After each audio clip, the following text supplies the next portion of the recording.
Thank you all for joining us today, and welcome to this webinar on child domestic workers. My name is Brian Lippincott. I'm the head of communications at Free the Slaves, and it is my privilege to welcome each of you on behalf of the co-organizers of the event, Free the Slaves and the Freedom Fund. I'm very glad to be here with you as we shine a light on a form of child labor that is all around us and yet often remains invisible. Child domestic workers are children who work and often live in other people's households, doing the daily tasks that keep homes running, cooking, cleaning, caring for younger children, fetching water, and more. Some of these children are in environments that are supportive and respectful, but far too many work long hours for very low pay or no pay, cut off from school, family, and friends, and exposed to physical, emotional, and sometimes sexual abuse. According to ILO estimates, 17.2 million children worldwide are domestic workers. That is a staggering number, and we know that this is likely an undercount because domestic work takes place behind closed doors, out of reach of labor inspectors, and is often invisible in official statistics. Many of these children are girls. Many are migrants or from rural or marginalized communities, and many start working at a very young age. What makes child domestic work especially challenging to address is precisely this combination of invisibility and social acceptance. In many societies, having a young girl in the house to help with chores is normalized or even seen as an act of generosity. The child may be presented as part of the family, even while she is working from early morning until late at night, with no real possibility to refuse, to rest, or go to school. When exploitation hides inside what looks like care, it becomes difficult to name, to measure, and to change. Today's webinar is an attempt to respond to that challenge through evidence and practice. Our first 1 hour session will focus on research. We will hear from researchers who have been documenting the scale, the lived realities, and the specific risks faced by child domestic workers in different contexts. Their work helps us understand not just how many children are affected, but how gender norms, migration, conflict, and poverty shape this form of labor. In the second hour, we will turn to practice. We will hear about concrete initiatives and programs in countries such as Nepal, Kenya, Myanmar, Ethiopia, Liberia, and Nigeria. These presentations will explore what it takes to reach child domestic workers, to support them, to change community norms, and to strengthen legal and institutional responses. Together, the research and the practice sessions are meant to speak to each other. What we learn from evidence should inform what we do, and what we do on the ground should in turn shape the questions we ask. After each session, we will have time for questions and discussion. I encourage you to use the Q&A function to share your questions, reflections, and experiences throughout the event. This is a space for exchange across regions and sectors, and your insights are an important part of it. Our hope is that by the end of today, we will see child domestic workers a little more clearly, not as invisible helpers in the background, but as children with rights, with dreams, and with a claim on our collective responsibility. Thank you again for being here and for your commitment to making their work and their lives visible and protected. Our time today is divided into 2 sessions. The first session will feature discussions of recently completed ongoing research.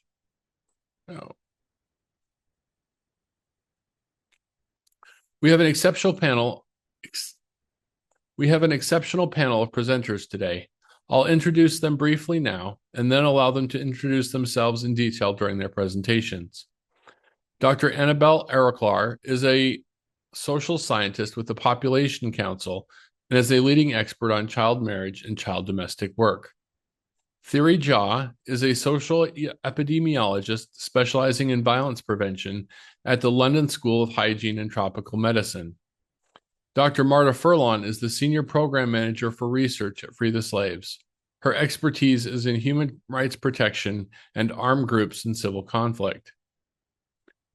Ruja Pakrel is a team lead at Sea Wish Nepal and holds a master's degree in medical and psychiatric social work. Orindam Otto is the founder and executive director of Slum to School Africa, which supports more than 685,000 children in urban slums. Teshagar Mersha is a researcher and policy advisor specializing in child rights and gender equality in Ethiopia. Welcome to each of you, and thank you for joining us to share your work on this important topic. In the interest of maximizing our time, let's get right into our first presentation from Dr. Annabelle Eriklar. If you have any questions during the presentation, please add it to the Q&A tab in the Zoom toolbar. Dr. Eriklar, the floor is yours.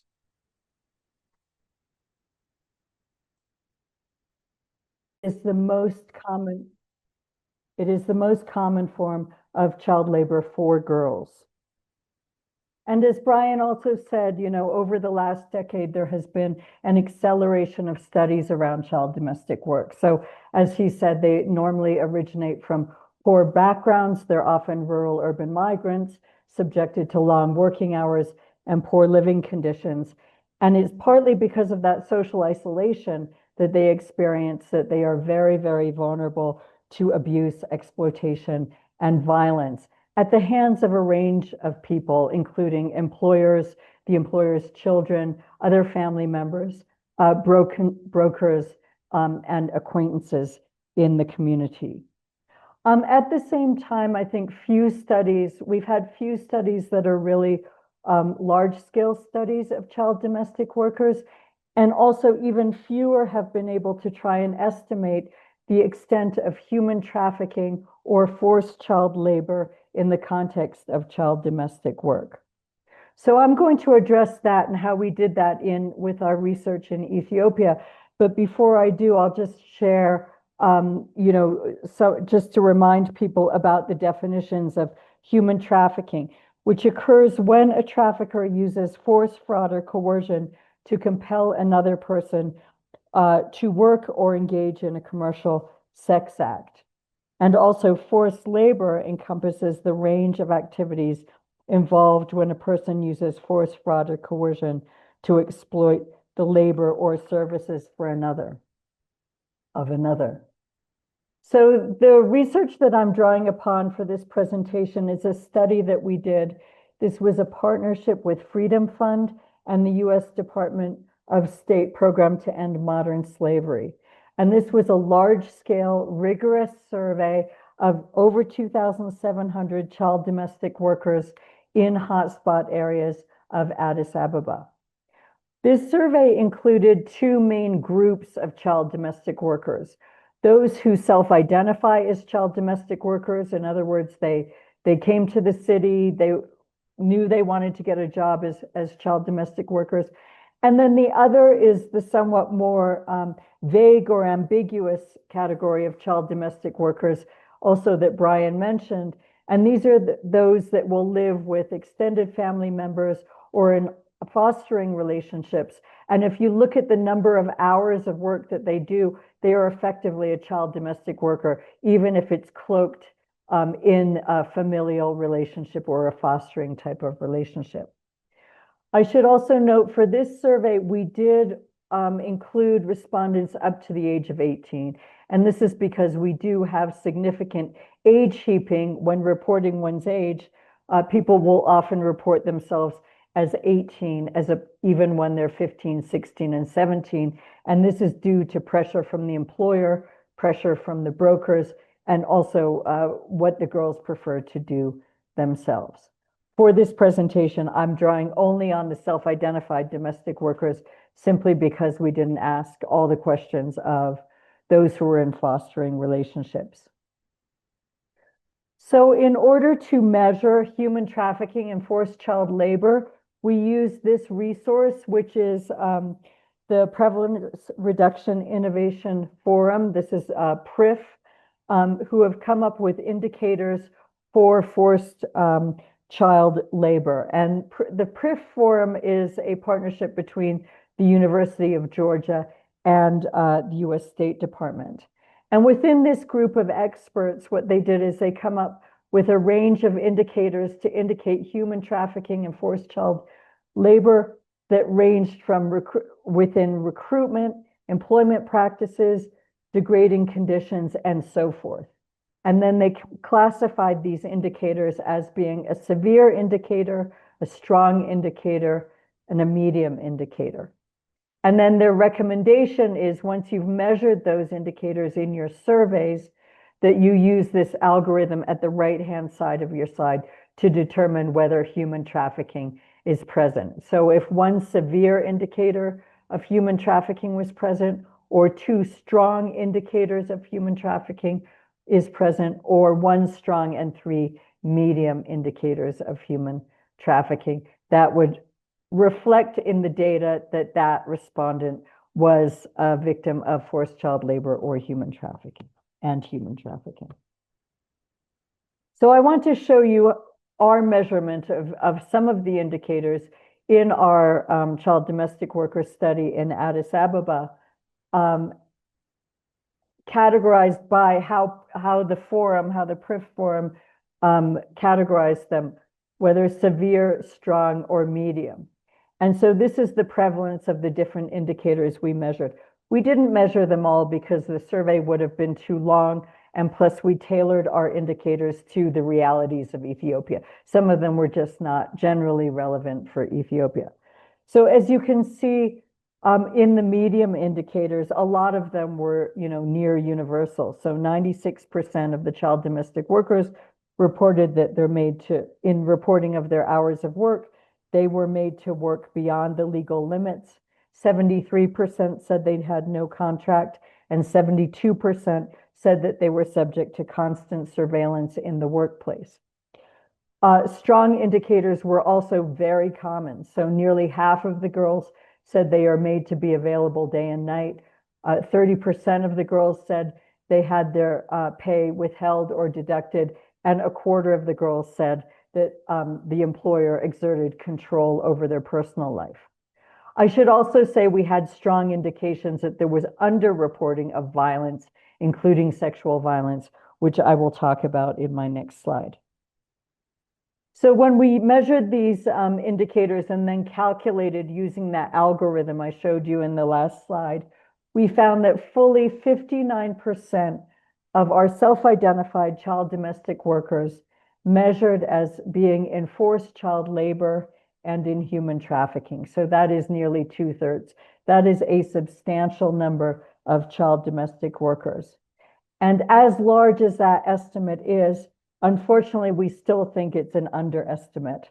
And we think that for a number of reasons. First of all, this survey was a household survey. So it was conducted in the home or in the vicinity of the home. And given that 88% of our child domestic workers live with their employer, we assume that they would probably be reluctant to report some of the more severe forms of abuse like physical or sexual violence. We also had indicators of other indicators of underreporting of violence. So for example, we asked about experiences of violence from the current employer and also the previous employer. And if you see, they tended to report a lot more violence from the previous employer, but not from the current employer, really reinforcing that fact that they don't want to really report instances of abuse where they're currently living. And also, we also did see inconsistencies between the survey data as well as the in-depth interview. In in-depth interview, the girls tended to divulge more violence, including sexual violence. And, if you're a researcher, the in-depth interviews are usually more informal and a little bit more relaxed, less of a formal atmosphere than a question and answer survey. And finally, again, this was a household survey, and we do know that a number of child domestic workers in the places where we work are simply locked in their households. So when the employer goes to work, they will lock the door behind them, and so that girl will not be available either for our survey or for programs.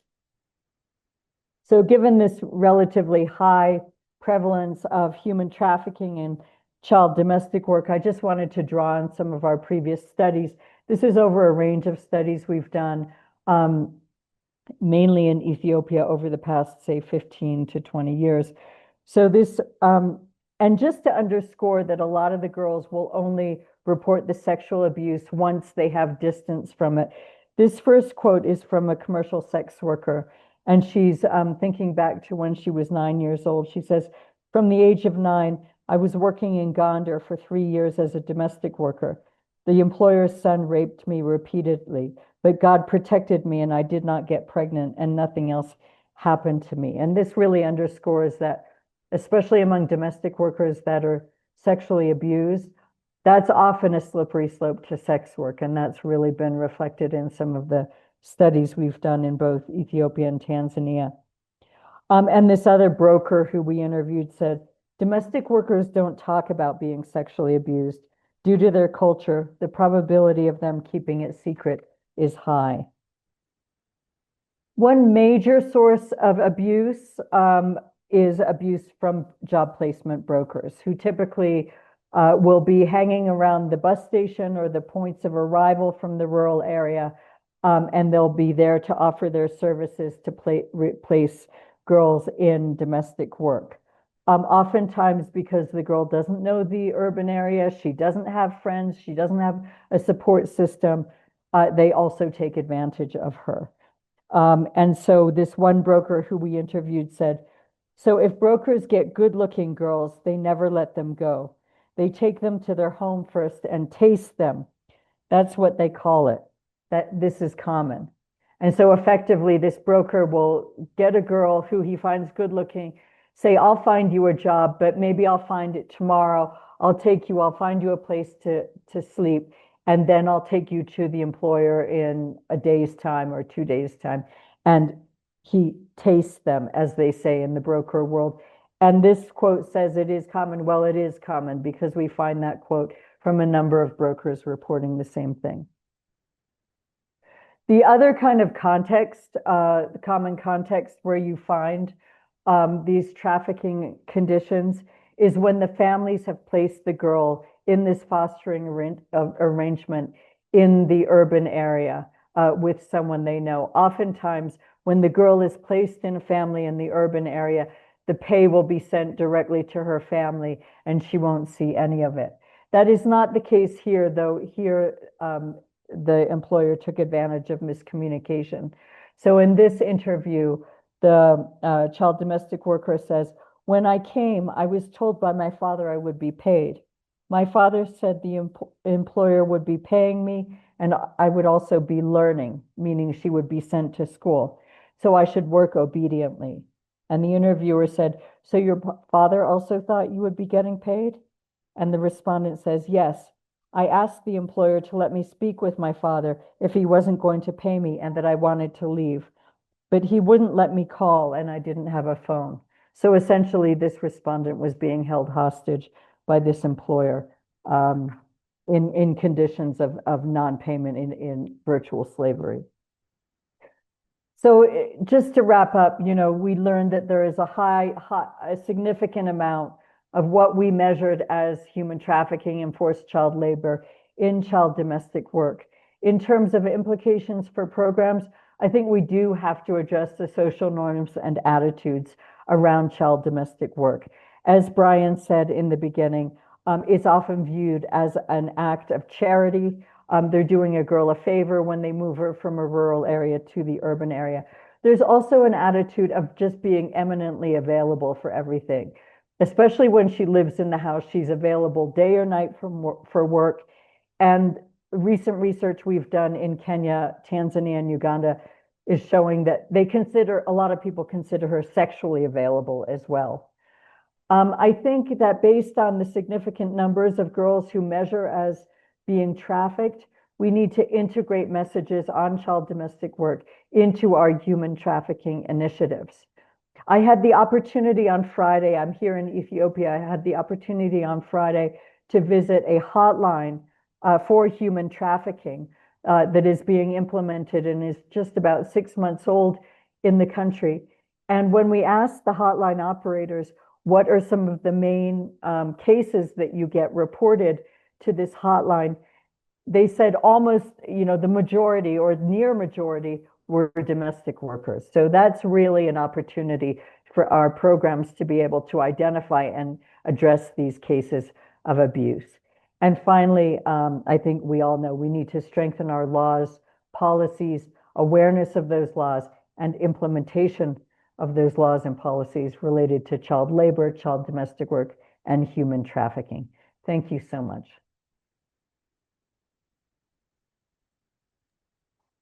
Thank you so much for that very insightful presentation, Dr. Eriklar. A quick reminder to our participants, if you have a question, please add it to the Q&A chat, and we will get to it at the end of this first session when we go through all the questions for the first three presenters. So our next presenter is Thierry Jha. Ms. Jha, the floor is yours. Thank you. Share the slides first.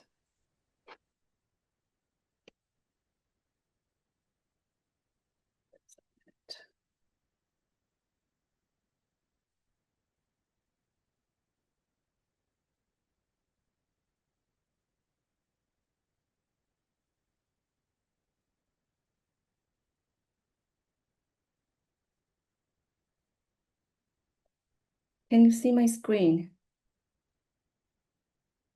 You're on mute. Oh, sorry. We see your speaker's notes. You need to share the other screen, Okay. the other window. Yeah.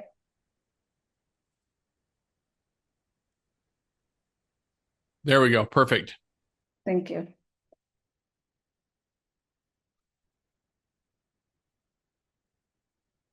Hello, everyone. Thank you so much for joining us today.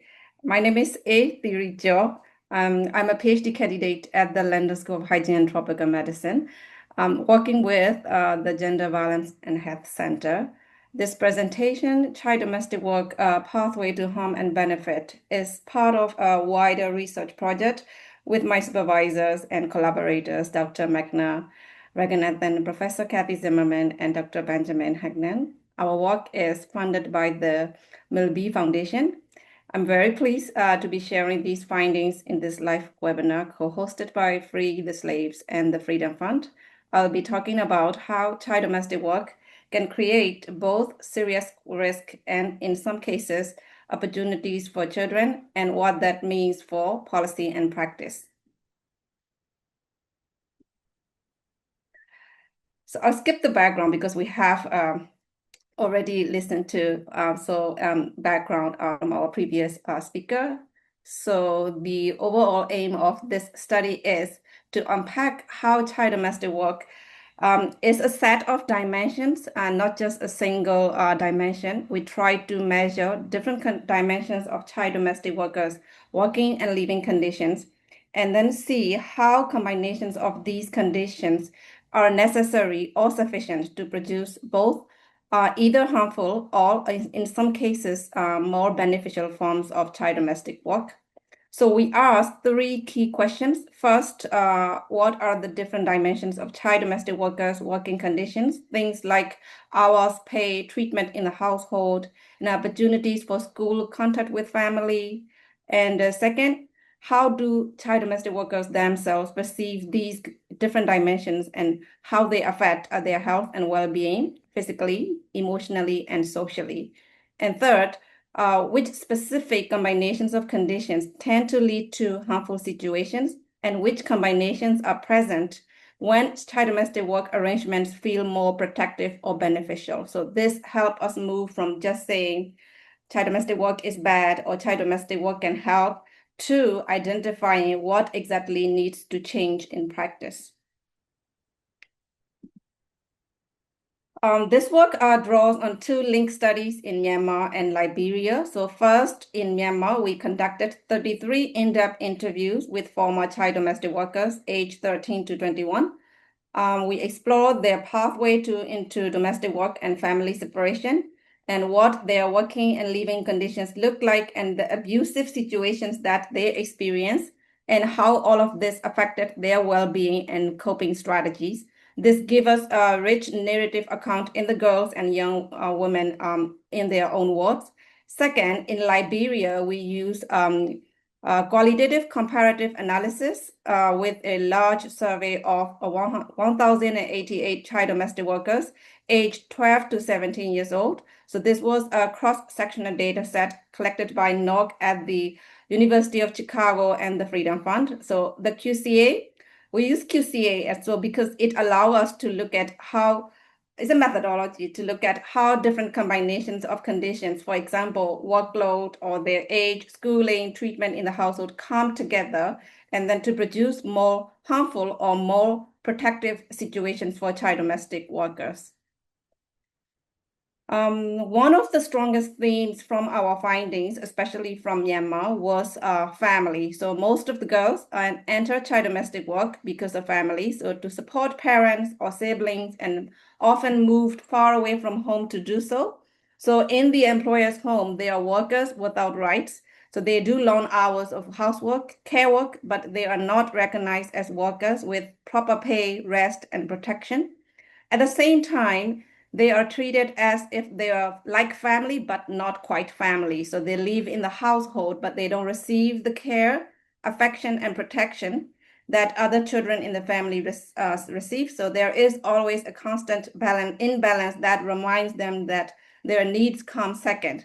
So most reported that they had to stop school once they started working. So education was simply not an option for them. So they describe it as a lost opportunity they still think about. And across the interviews, we found that the girls long for real family connection, so for emotional warmth and a sense of belonging that they did not find in the employer's home. So many spoke about wanting to return and live with their own families, even if that meant being poor or because that is where they hope to find love and safety.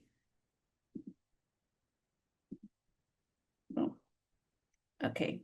Here in this slide, we look more closely at violence in the child domestic workers' everyday lives. So first, child domestic workers sit in this blur space between worker and child. So employers often say, oh, they treat her like a daughter, which gives them license, permission to discipline the child as a parent might, but without any of the legal protection that apply to the worker. So punishment and control are justified as care, even if they are clearly abusive. And across the interviews, we saw multiple forms of violence, of physical punishment, shouting, humiliation, and intentional isolation from their own families, and phones taken away, family visits restricted, supervised brief conversations, and sexual harassment or abuse. So these experiences we also saw that are shaped by intersecting identities. So younger girls, especially who start at 10, 11, 12 years old, are especially very vulnerable because as we all know, they have less power to negotiate hours or say so, or are more easily framed as needing the training at the workplace. And we found that violence is often normalized as necessary correction to make them obedient. So because of gender and social norms, so many feel they have no real exit options. And we also saw that from the interviews, shared ethnicity with the employers and the child domestic workers, if they share language, religion, or ethnic background, we saw that there was occasionally more empathy and a greater chance the girl would be included or defended in the household. And finally, child domestic workers' place and space in the household matters. So many they reported that they eat separately or last, and that they go to bed at the latest and they get up the earliest, and many are expected to stay out of sight when the guests come. And these special, the place arrangements quietly reinforce that they are not fully family members, and they help sustain the power imbalance that makes violence and exploitation possible at the employer homes. This slide shows the key findings from the Liberia, the QCA analysis. So in other words, how different combinations of conditions come together to produce harmful or more beneficial situations for child domestic workers. So using the Liberia data set, on the left in red, you can see the typical pattern of harmful outcomes. So girls are younger, have no access to school, are isolated from their families, and exposed to violence and work hazards, and have little or no freedom of movement. So our analysis, QCA analysis, shows that there are three different pathways that lead to the harm, but they all share the basic very picture of very restricted, risky, and isolating work. So one example pathway here I describe here here is younger age, no freedom of movement, high isolation, high exposure to hazards, and poor nutrition, and not going to school. If that all together combined, definitely going to be a harmful outcome. In contrast, the box at the bottom shows that the pattern are more beneficial outcomes for more beneficial situations. So here, child domestic workers tend to be older and they can go to school. They're not isolated, not exposed to violence or work hazards, and they have more freedom of movement. So we identify 6 different pathways that lead to this or more positive outcome. So for example, in one pathway, older girls who are not exposed to harmful working conditions, who are not isolated, who are not experiencing violence hazards, and do attend school are much more likely to report better self-reported well-being. So the main message is that it's not just one factor that makes child domestic work harmful or protective or beneficial. It's the configuration, age, schooling, freedom of movement, all these factors interacting together. So this helps us see very concretely what needs to change if we want to move child domestic workers out of harmful situations and into safer, more protective arrangements. I don't know why it's not moving.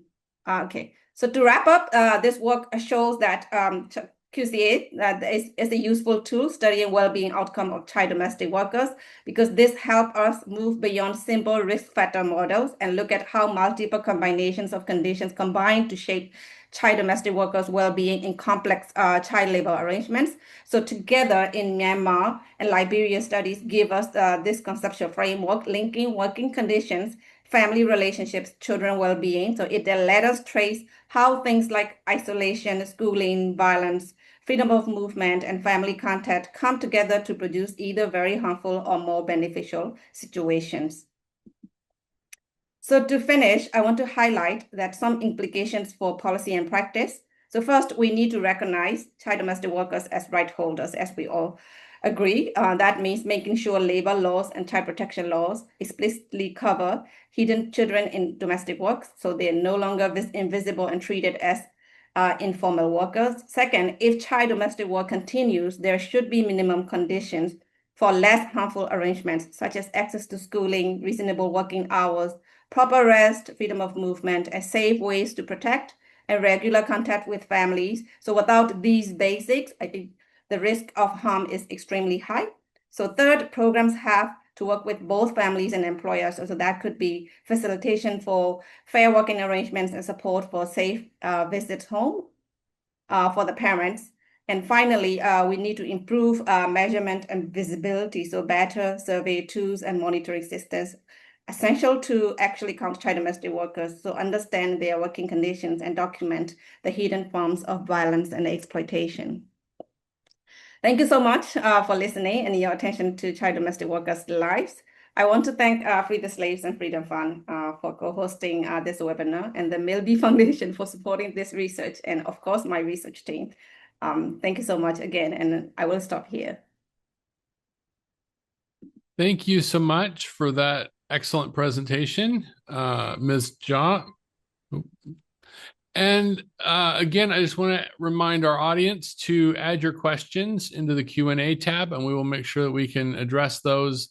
Either our presenters will answer them there in that chat, or we will answer them at the Q&A at the end of this session. So our next presenter is Dr. Marta Furlan. Dr. Furlan, the floor is yours. Thank you so much, Brian, and thank you everyone for joining us for this webinar on child domestic workers. I will now go ahead and share my screen. Can you please confirm that you can see my screen? Yes, we can. Okay, perfect.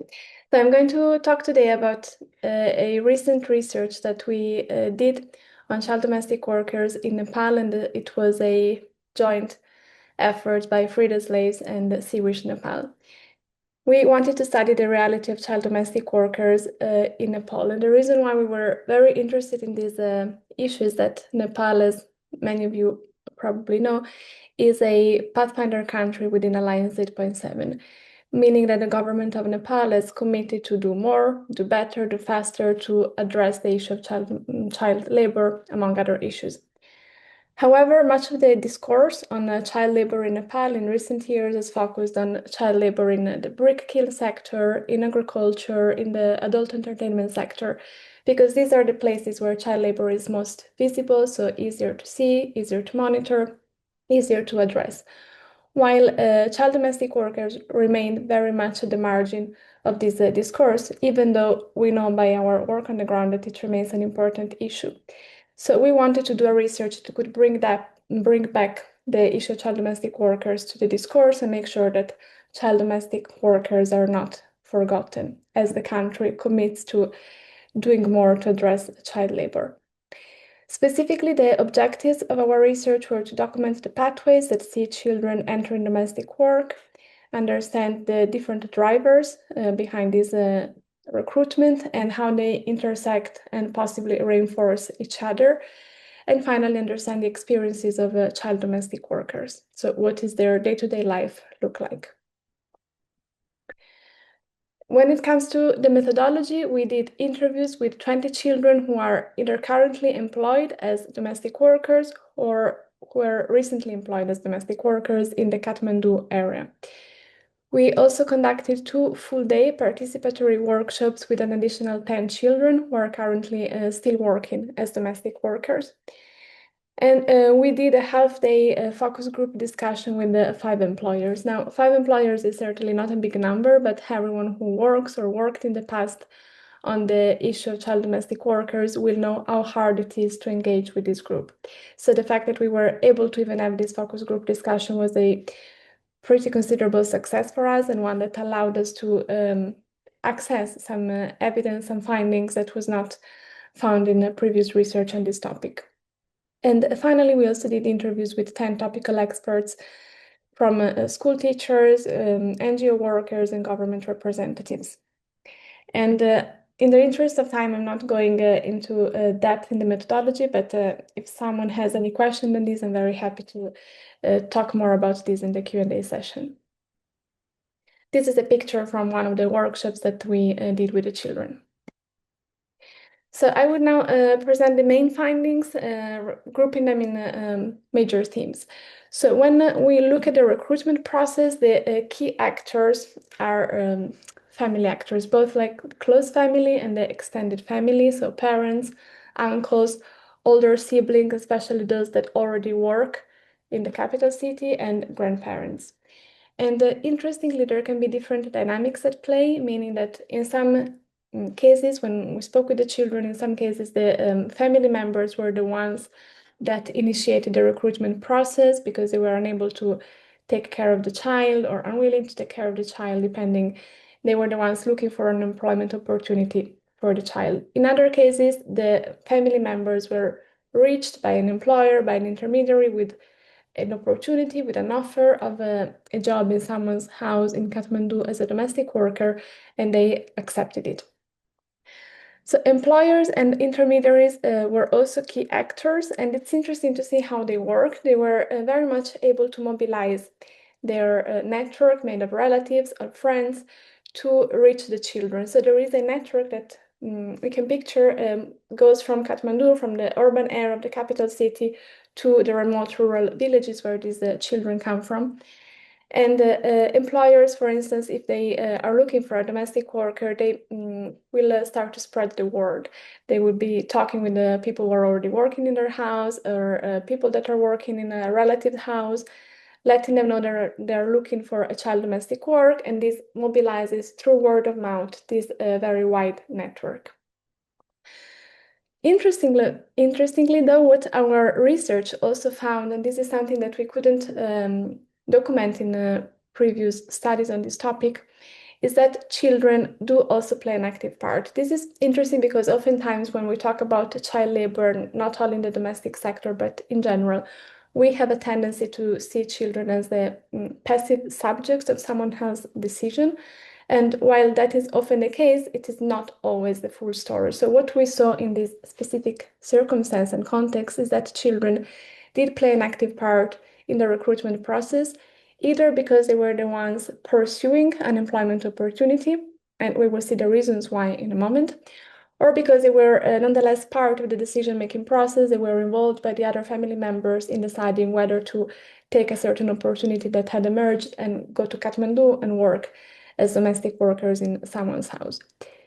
That said, it is, however, very important to remember that the extent to which children understand the significance and the long-term implications of their decision of leaving the village and going to Kathmandu to work in someone else's house is limited. Children may be part of the decision, may be showing this agency, but they don't have the tools, they don't have the knowledge to have an accurate understanding of what that decision actually means.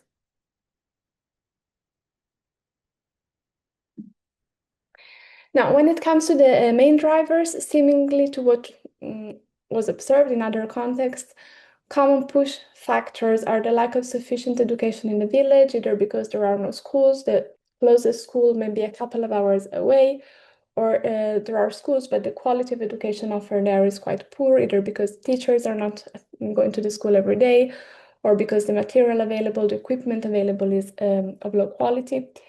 Poverty at the family level that prevents a family from being able to take care of the child. Alcohol abuse, domestic violence, loss of one or both parents, multiple marriages that create a situation in which a child may end up living with a stepmother or a stepfather who is not taking care of the child properly. And also sociocultural norms that see domestic work for girls as a way to let them learn future domestic duties. And these sociocultural norms, interestingly, are also at play when it comes to the demand side. So employers that we talked with also have a slight preference for girls because they consider them as being naturally more inclined for domestic chores.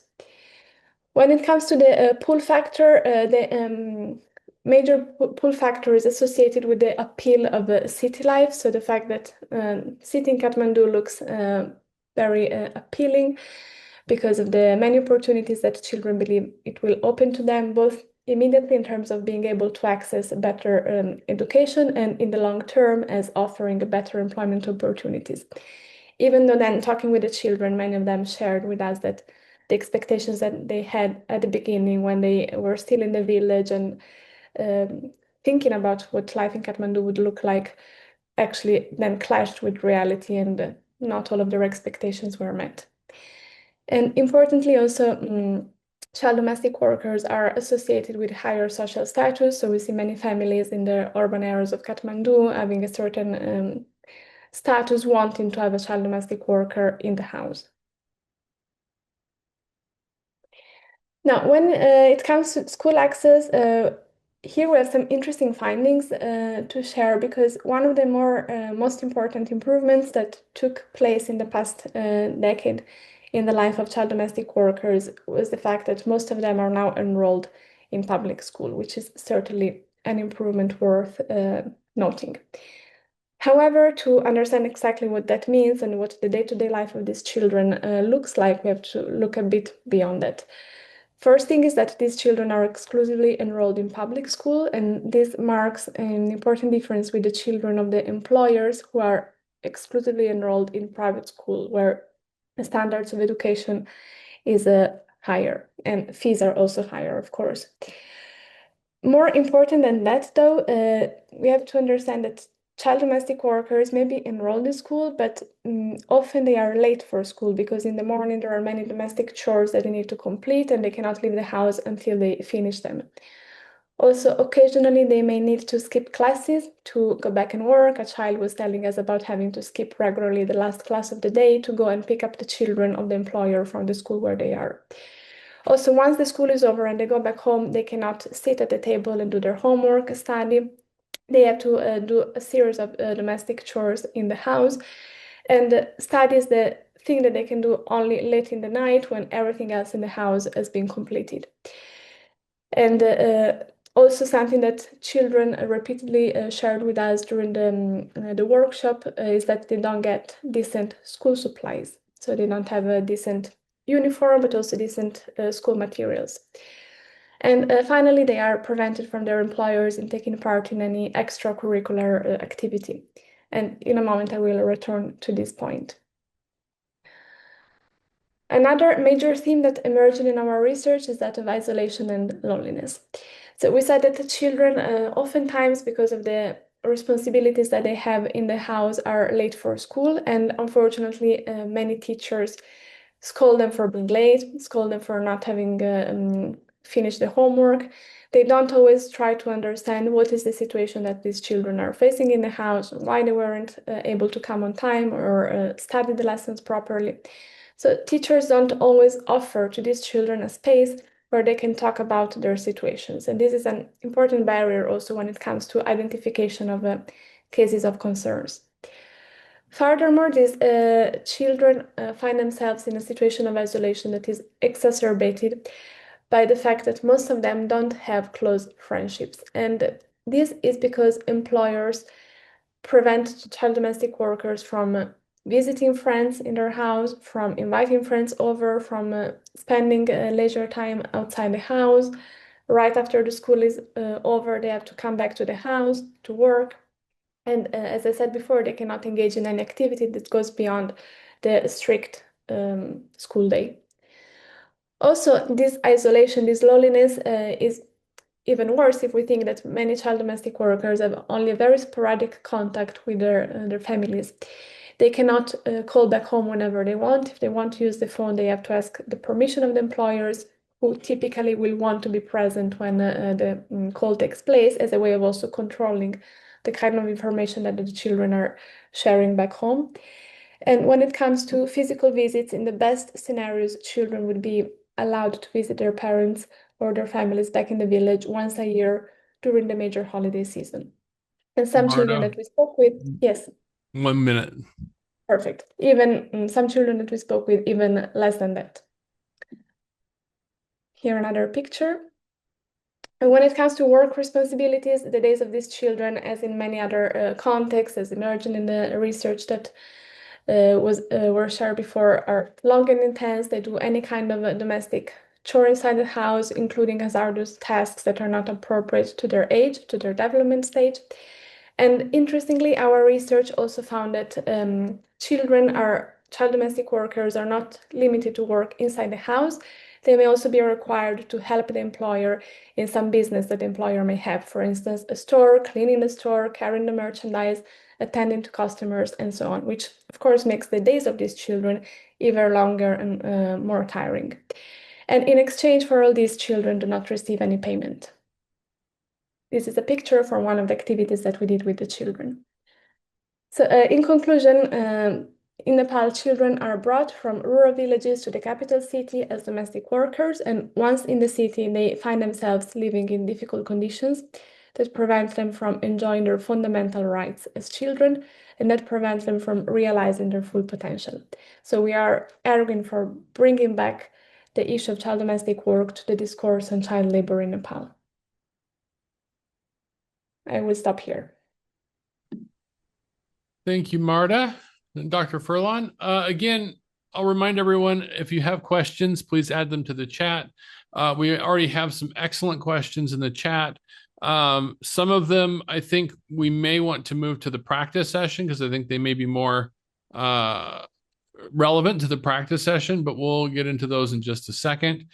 But before we do that, I'm just activating a quick poll here. We would like to get your feedback on what stood out to you from these first 3 sessions.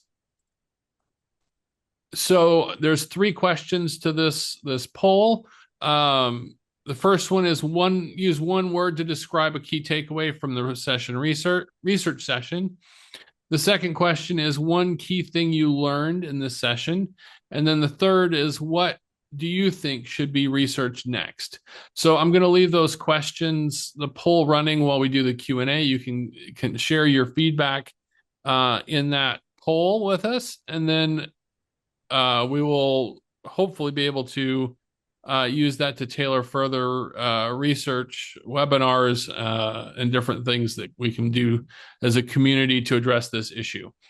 So now let's go to Q&A. If I can get the three panelists from the first session to join us again, we'll start looking at some of these questions from the Q&A tab.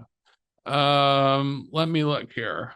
I'm going to also just going to change the view here a little bit so I can see everyone and you can see everyone. Excellent. So I'm just going to start in order because it's at the top of the list. There's a question here for Annabelle, I think, on the clustering of severity indicators. So what determines or informs the clustering of the severity indicators that you were discussing? And secondly, if the indicators inform the impact of child domestic work.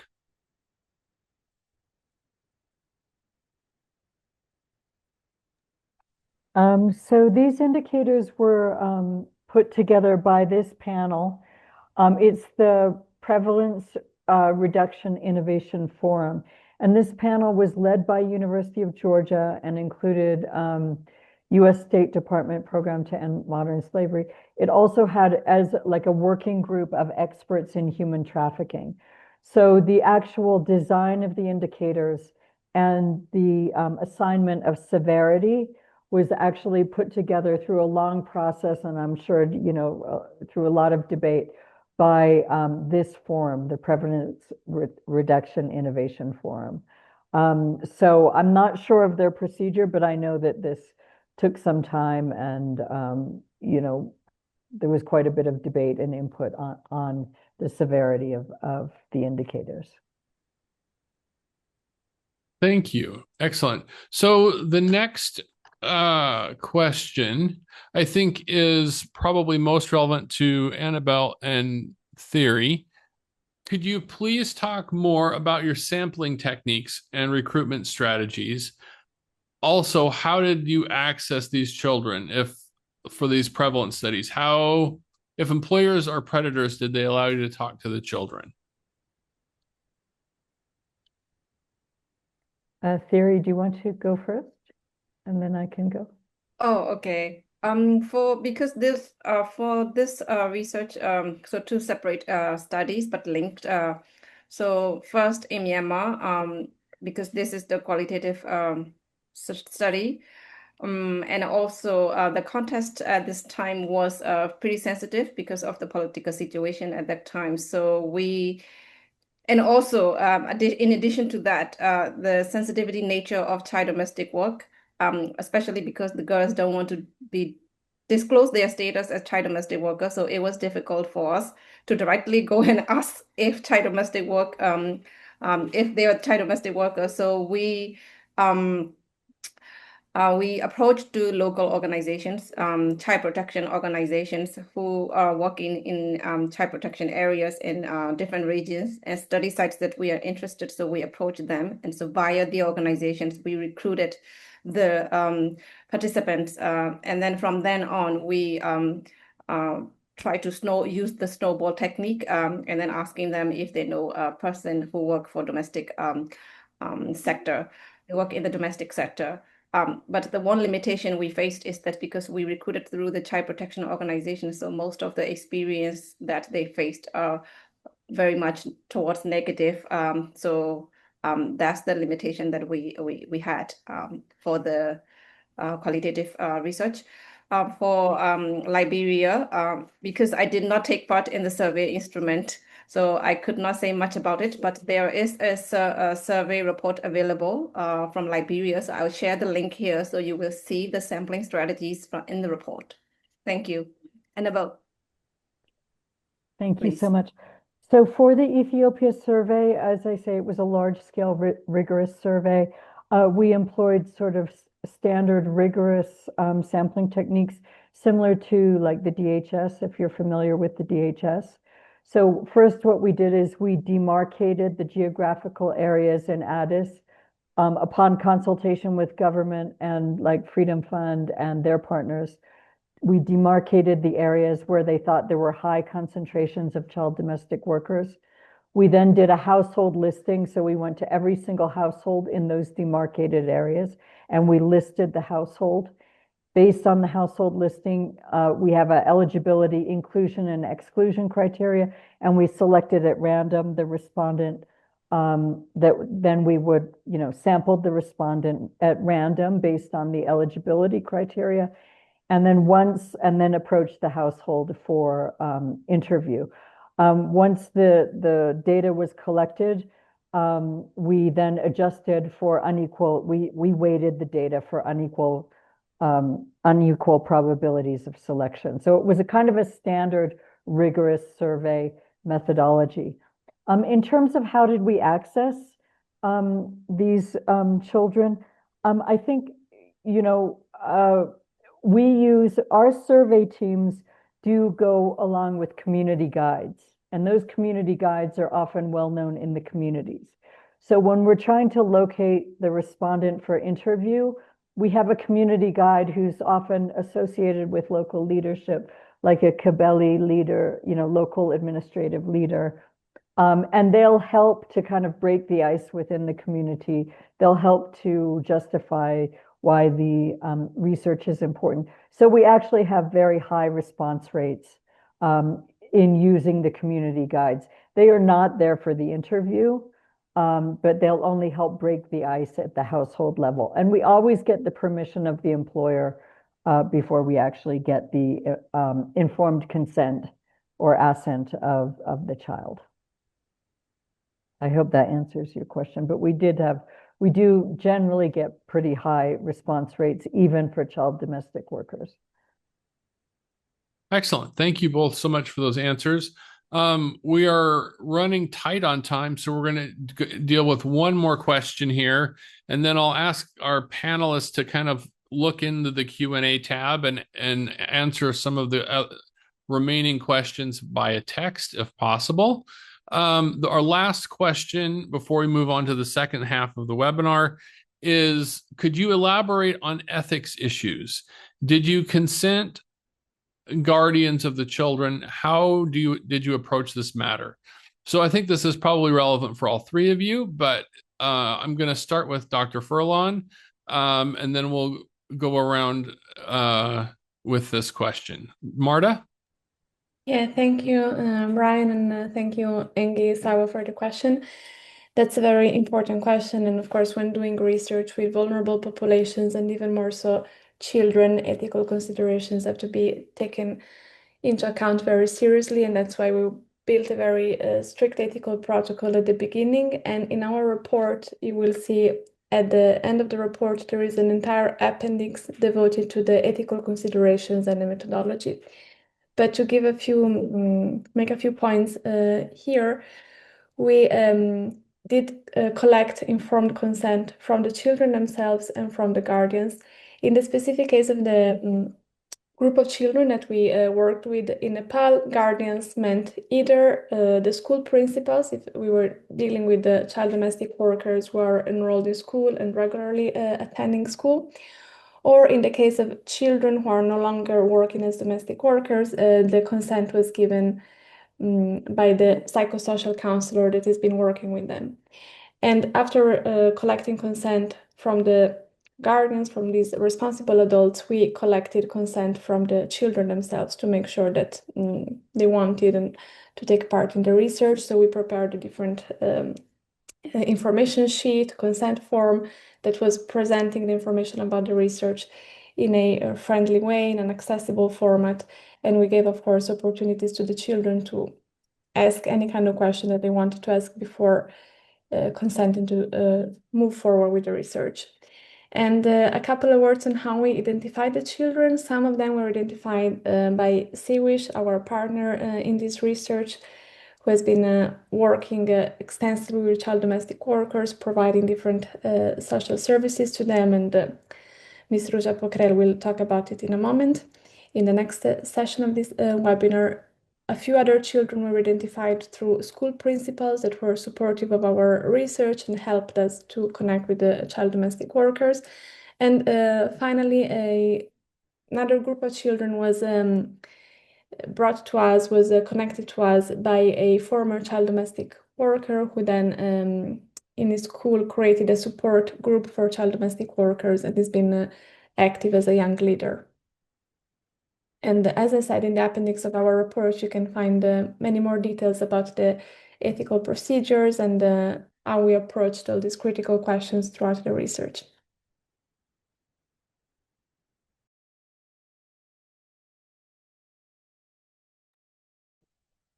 Could I jump in with how we approached? I think it's such an important issue as we know, and we have to really pay strict attention to the ethical issues. So we have our research protocols, we have our instruments, we have our informed consent, and this goes through two levels of ethical review, both at the country level and then also at the institutional level.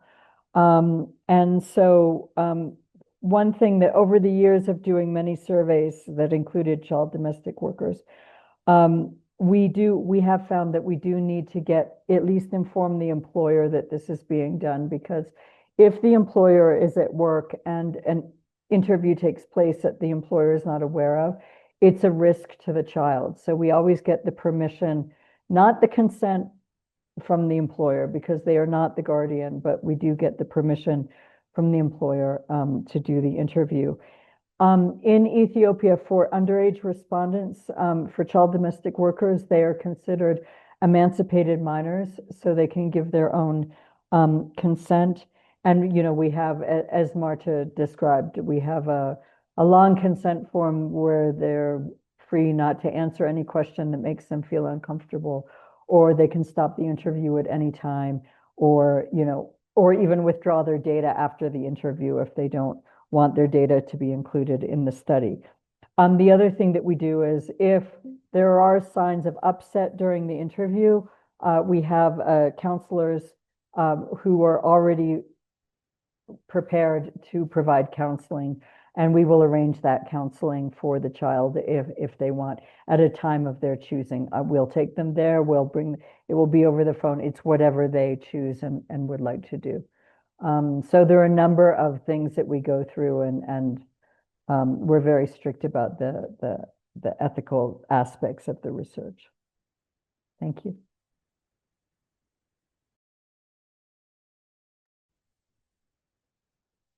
Probably I will explain about my ethical procedures from my research.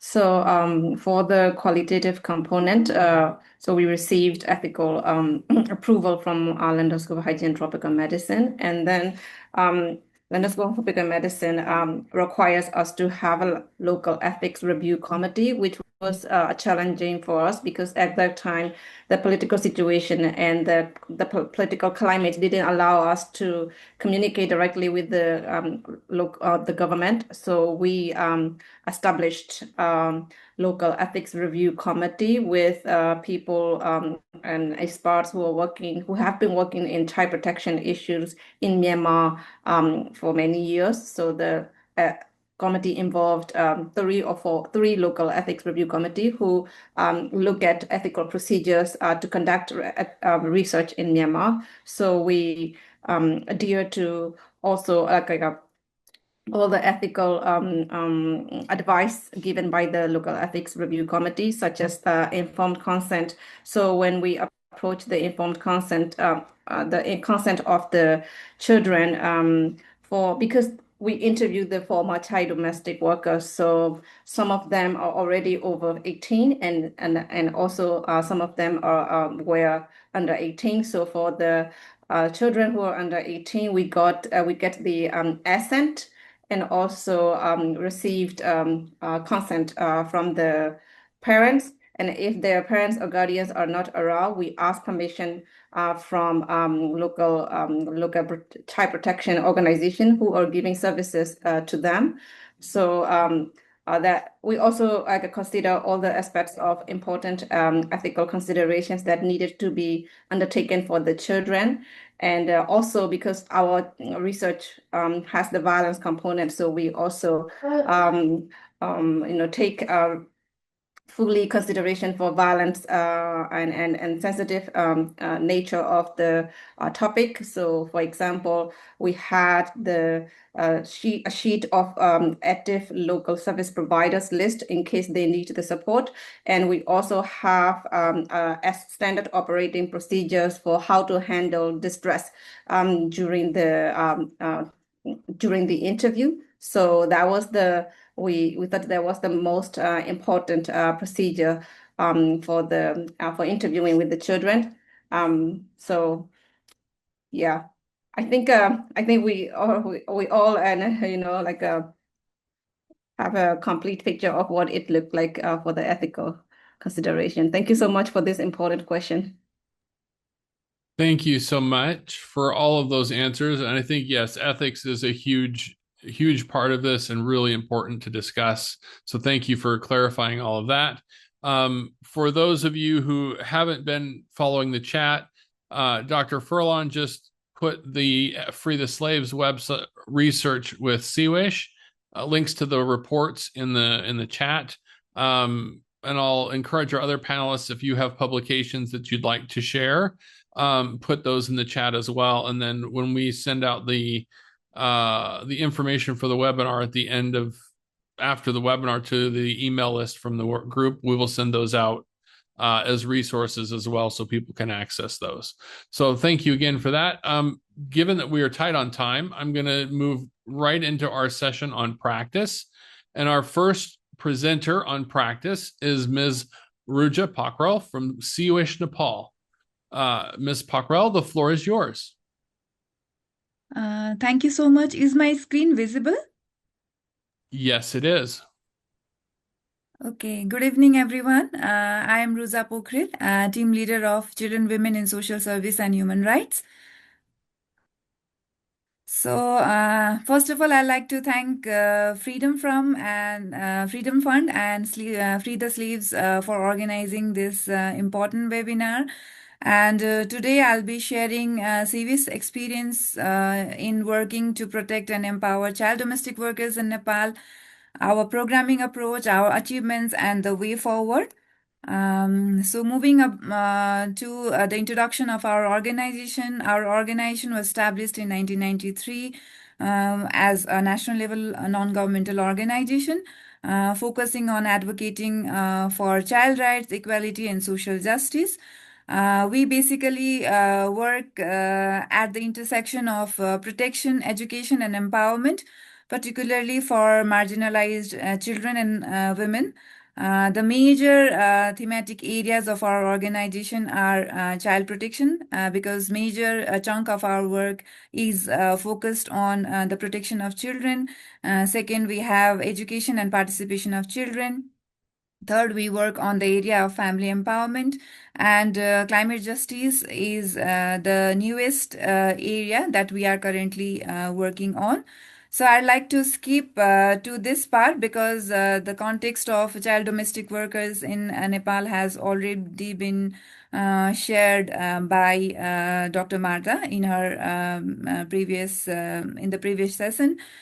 So the overall goal of our programmatic approach is to ensure the rights, protection, and education for child domestic workers, and we work on several pillars such as rescue, rehabilitation, and reintegration of child domestic workers through coordination and referral services at the national and local level.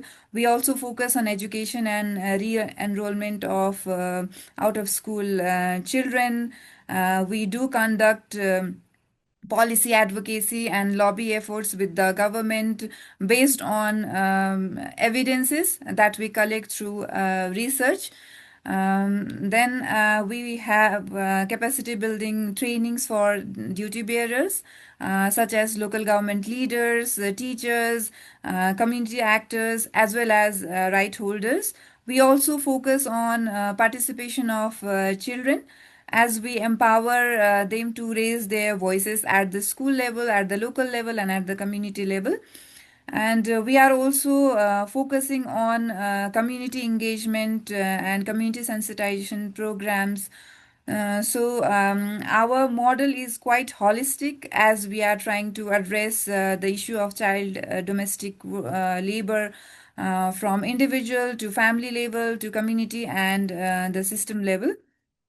So now moving on to our programmatic intervention, we operate child helpline service besides the national helpline service or the 1098 service.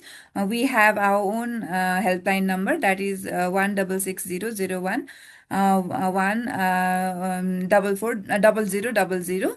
At the local level, we support local child protection mechanism, and we are supporting the local government to establish local child rights committees and ward child rights committees.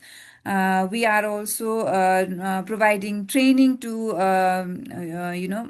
child school focal teachers, which are very active in school to dig into the risks that the children are currently facing.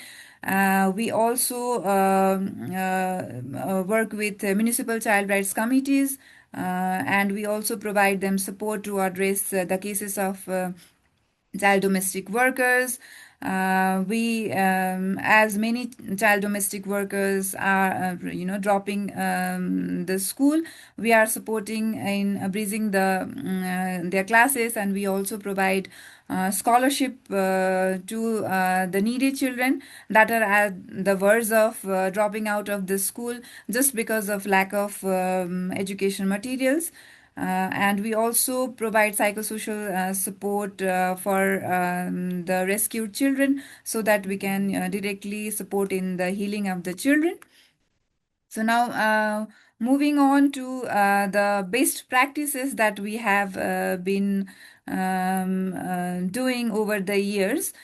We have been able to embed the issue of child domestic workers and the protection of child domestic workers into the local child protection systems so that we can ensure the sustainability of our work. For example, we have the local government, the government of Lalitpur municipality, and they have kind of institutionalized the Green Flag Movement campaign initiated by civis.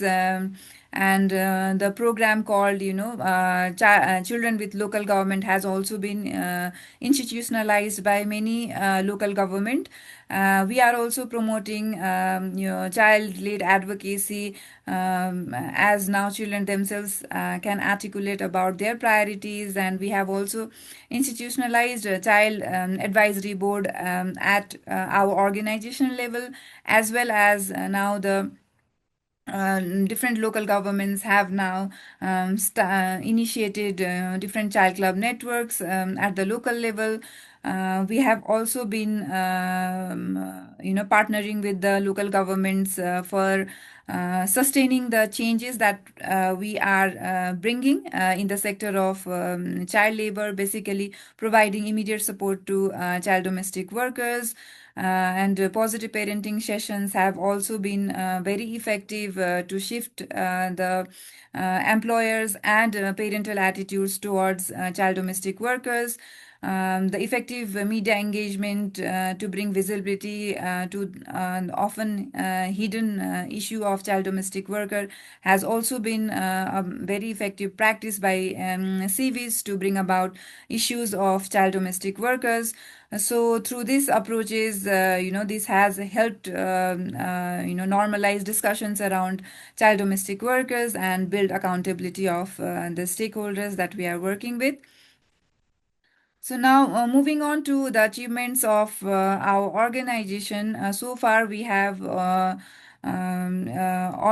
reintegrated 3,000 plus child domestic workers into formal education system. We have also supported municipalities to draft and adopt stronger child protection policies to protect child domestic workers. and referral mechanisms between schools, local government, and community groups are now more coordinated. Now, community awareness has also grown. Employers are now more conscious about the rights of child domestic workers, and employers are also now aware about their own responsibilities. And now, Shivis, our organization, has now been recognized nationally and internationally for child domestic workers' rights and advocacy. So, despite these achievements, there are certain challenges because the issue of child domestic worker is still hidden. Because the identification is quite difficult, though there are some budget allocation through child fund by to the establishment of child fund by municipalities, but still those budget allocation are insufficient to deal with the issue of child domestic workers in Nepal. Coordination among different child protection actors and different stakeholders are also sometimes inconsistent, and there is a need of policy coherence at the national level. And also, we lack enforcement of, ILO Convention 189 to, standardize the labor standards at the, at the domestic level. Now, moving on to the way forward and that we have been discussing with the government. We still, the government needs to strengthen monitoring and reporting on child domestic labor, because still there are only 11 labor offices in Nepal, and that is also focused on inspecting the industrial sector and not the domestic sector. We also need to scale up, successful models of child protection to new municipalities and new local government. There is also a need for advocating the ratification of ILO Convention 189 and decent work standards, and we are also advocating the local government, the national government, the federal government to amend Child Labor Prohibition and Regulation Act of 2000 to bring, in order to be aligned with the federal context of the country. There is also a continuous need to develop the capacity of the local government authorities, the federal government authorities, and civil society organization to continuously work in the sector of child domestic work. And ensuring the children's voices also remain central, not just in participation, but also in decision making of the children. So, at the end of my slide, what I would like to stress is that every child deserves protection, dignity, and education, including those working behind the closed doors at the domestic labor. Strong local systems are the backbone for sustainable change, and empowered children are the most powerful advocates for their own rights. Ending child domestic labor requires collaboration and coordination at all levels, at the community, at the local government level, and at the national policy level. And with this, I'd like to end my presentation. Thank you so much, everyone, for listening. Thank you. Thank you so much, Ms. Pockrell. You can add your questions for her in the Q&A tab, as we've already discussed before. We're going to move on quickly to make sure we get everyone's presentations in. Our next presentation is from Mr. Orendam Otto. Mr. Otto, the floor is yours.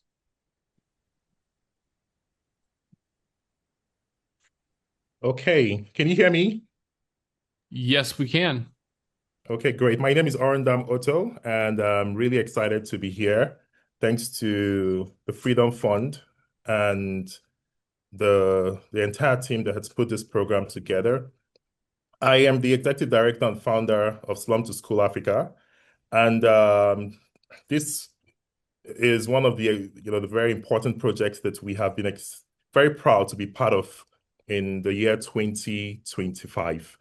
And why is Nigeria important? The work we do is centered around Nigeria.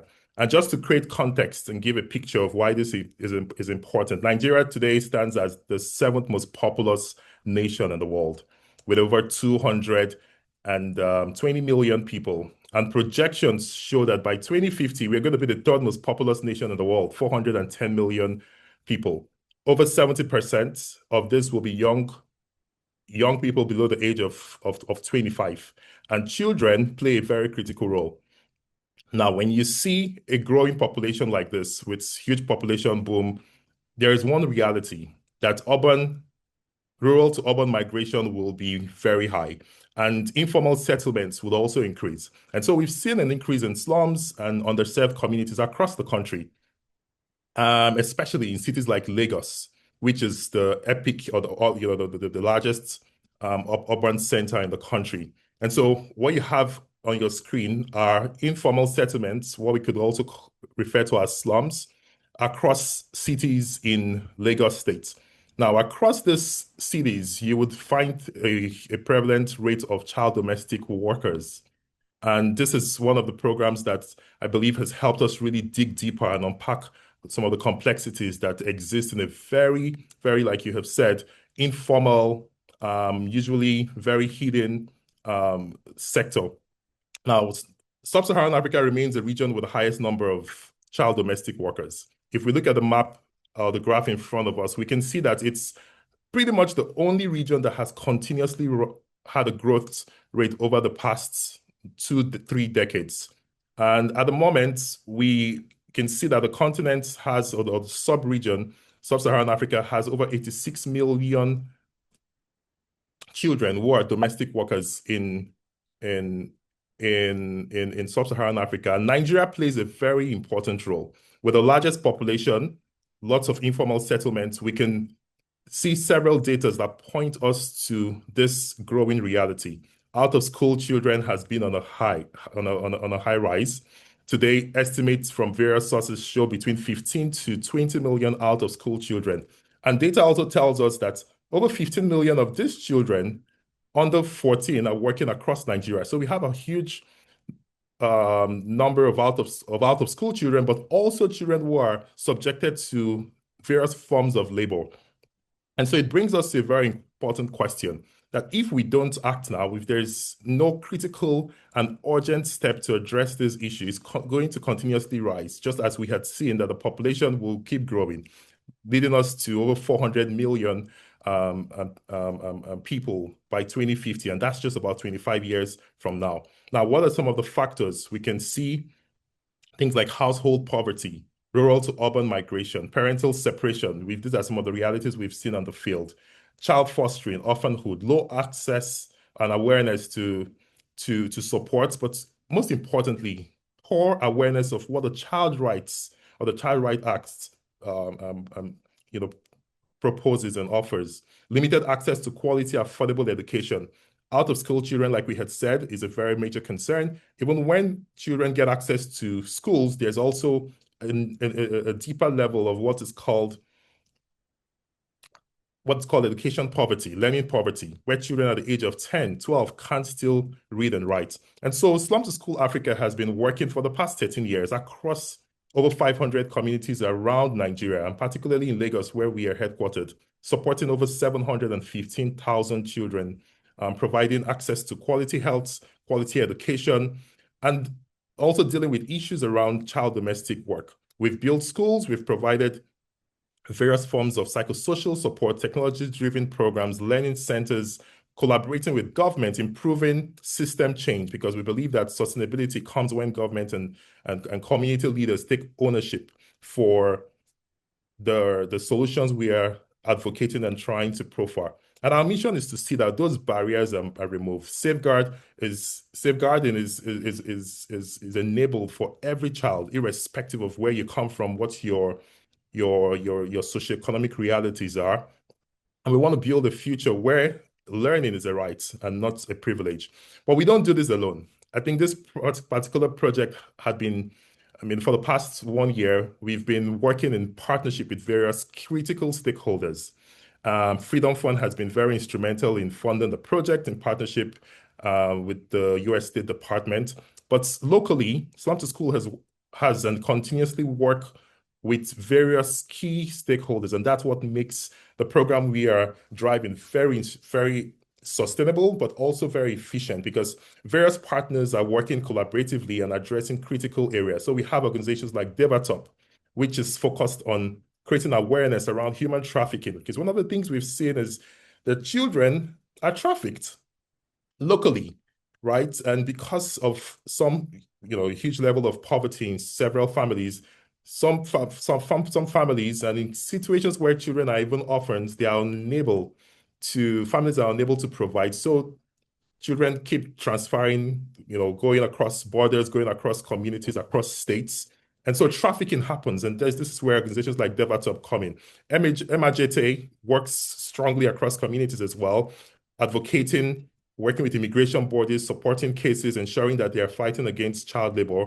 We have organizations like Street Project Foundation that works on arts advocacy. Cheche Yara works around the legal aspects, safeguarding, protecting, and championing systems that ensure that if there are cases, there can be quick interventions. We also have CapRight. We have Hearts and Heart Humanitarian Organization. And of course, Slum to School Africa, which is our organization here. We work almost at the intersection of all of this with various stakeholders. So where we don't have our strengths, we work and invite other organizations to take on certain cases that are within their scope. So it's a very holistic framework that has been developed in Nigeria to ensure that we are working collaboratively with the governments at the local level, at the regional level, at the federal level, to not just intervene and provide stopgaps or what we could call band-aids, immediate solutions, but to address the systemic issues that affect millions of children and ensure that we can put a stop to this.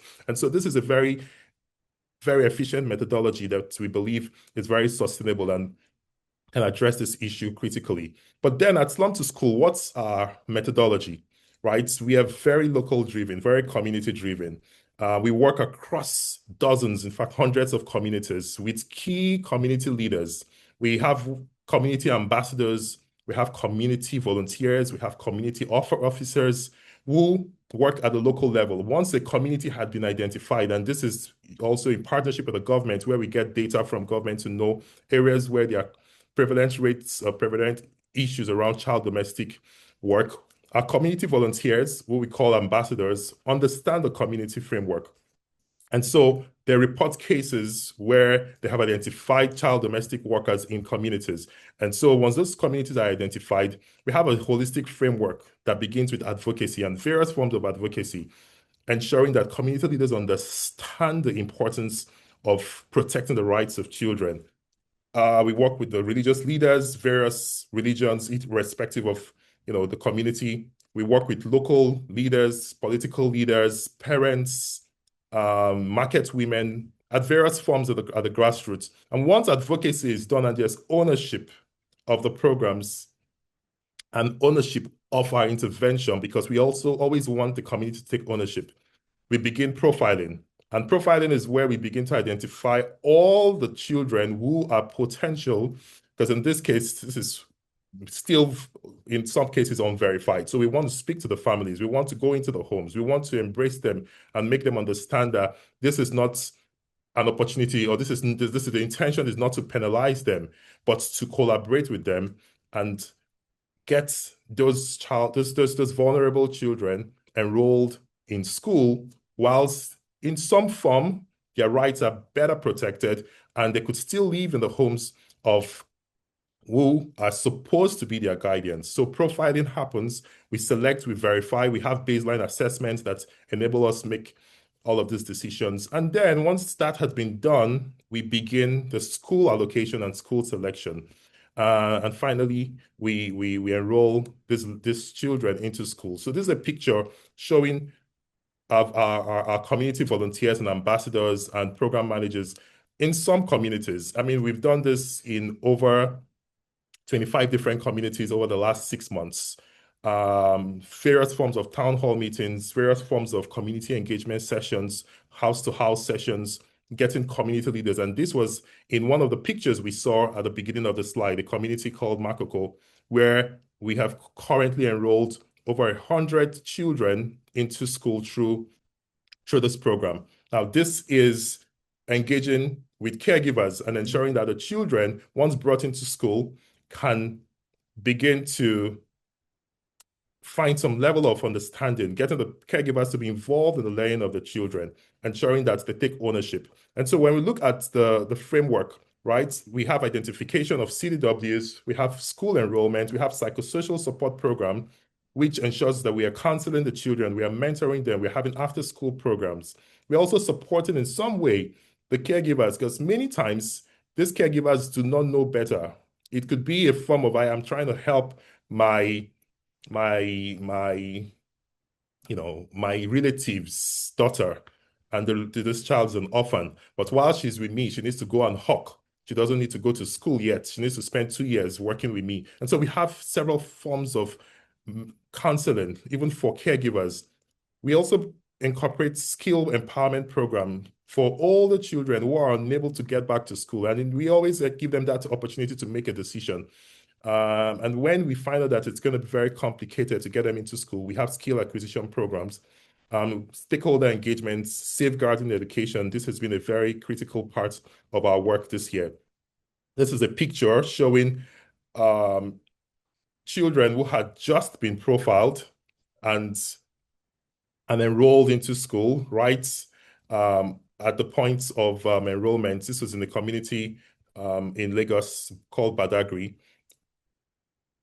This is also another picture that shows children at the community level. In this particular school, we had about 55 children who were enrolled, and this was a cross-section of various community leaders, the local government leaders, the neighborhood leaders, all coming to celebrate with the children, with their caregivers. And on this particular day, there was a ceremony that was organized. Similar picture in a different community. But we don't just stop at enrollment. A very important component is also ensuring that the teachers and the school takes ownership. And so in this picture, you can see a cross-section of over 400 teachers.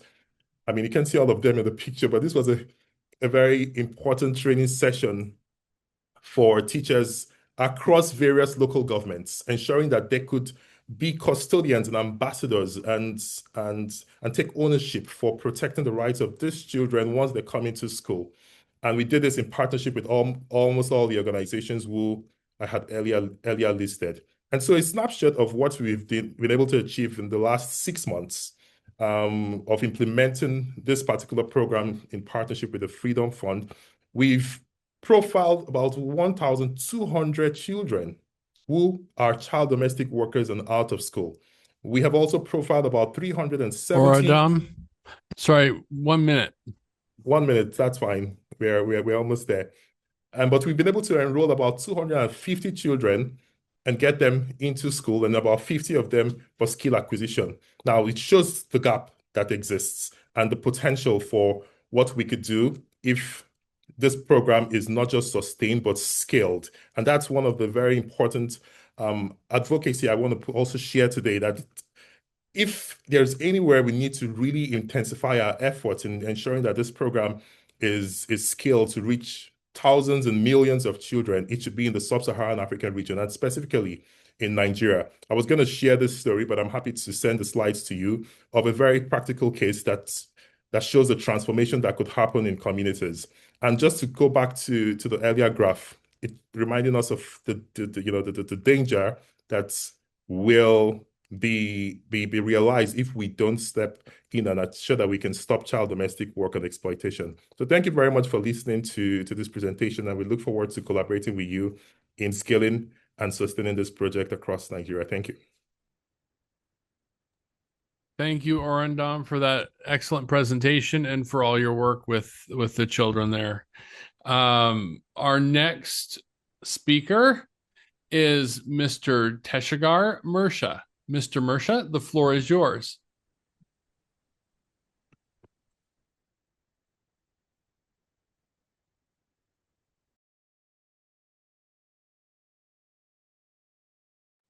Mr.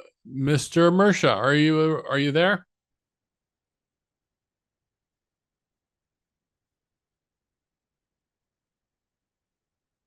Okay, I see your presentation. I think you're muted though. If you can unmute and turn on your camera, that would be excellent. Thank you. Okay, I'm sorry. Thank you very much for giving this chance. Good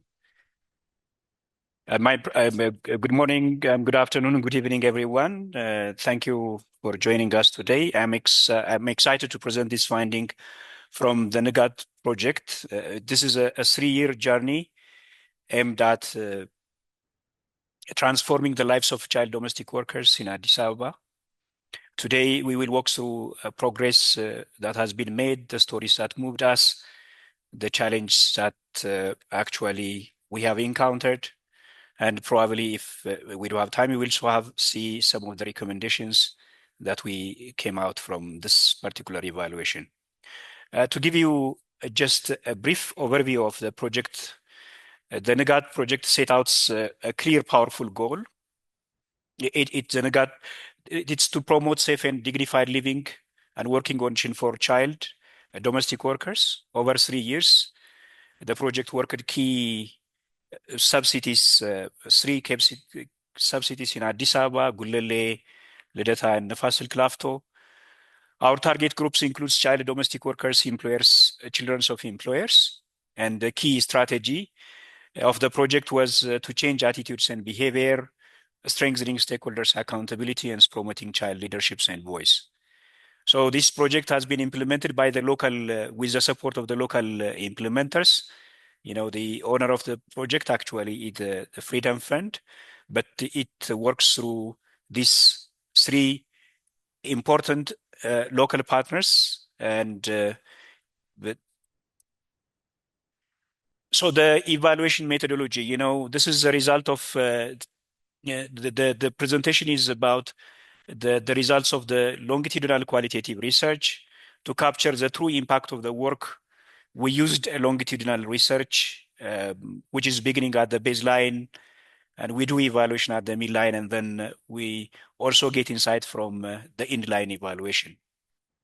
So the method of this evaluation is we use photo voice method with the child domestic workers to make sure that we get a clear information and a depth information from the voice of the child themselves. In-depth interview also has been made with the child domestic workers, as well as the employers and the employers' children. And key informant interview and focus group discussion has been also been made with important stakeholders, including the government stakeholders.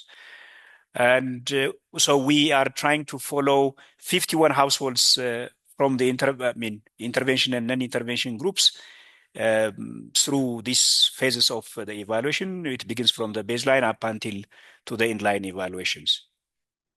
So comparative insight has been made into the lived realities of how the shift comes over the time.